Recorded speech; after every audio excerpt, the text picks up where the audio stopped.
Nisikilize vizuri we mwanamke. Lile jibu ulioniambia pale, usifikiri kwamba nimekubaliana nalo. Nehi. Kuna namna tu nilikuwa na kuangalia namna unavyojaribu kucheza na akili yangu. Lakini sana nafikiri unatakiwa unijue vizuri. Hiyo mimba siyo ya mume wako. Hiyo mimba ni ya kwangu. Sawa. Na uhakika kwa sababu naijua vizuri historia yako. Mimi ndio mwanaume wa kwanza kukujua. Na nina ushahidi wote. Kwa sababu baada ya kutoka hapa nilienda kupima. Kuthibitisha kwamba nina uwezo wa kusababisha ujauzito kwa mwanamke, kitu ambacho kilikuwa kinanipa hofu kwa muda mrefu. And I proved kwamba nina uwezo mkubwa mno wa kuleta mimba kwa mwanamke. Ndio maana nikaja kwa uhakika na kujiamini kwamba that is my baby. Kwa hiyo michezo unaoleta kwamba eti huyu mtoto, huyu mimba ni ya mume wangu, sio mimi.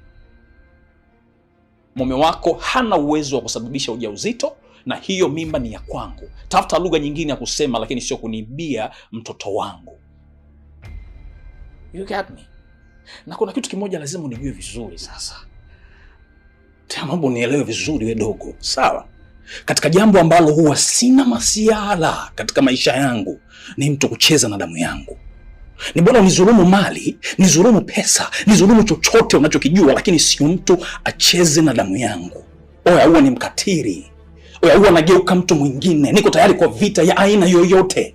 Na katika hii situation, nielewe, katika hii situation, kama utang'ang'ania kusema hii mimba ni ya mume wako, I swear, nitamwambia ukweli. Yes, niko tayari nifukuzwe kazi, niko tayari nikose chochote, niko tayari tupigane, aniue, kichimbi, chochote kiwe, niko tayari. Lakini ukweli ujulikane na mimi haki yangu nipate. Nataka mtoto wangu, siwezi kudhulumiwa haki yangu. Tunaongea kiungwana. Kama hauwezi kutenda hii fair, mimi jambo nitaliwasha zaidi. Simuogopi yoyote, nitaliwasha zaidi. Siibiwi. Sawa, I need my child. Sidanganywe. Nataka unizulumu. Mimi naongea alafu unaondoka. Kwa maana unachukulia poa, unanidharau, si ndio?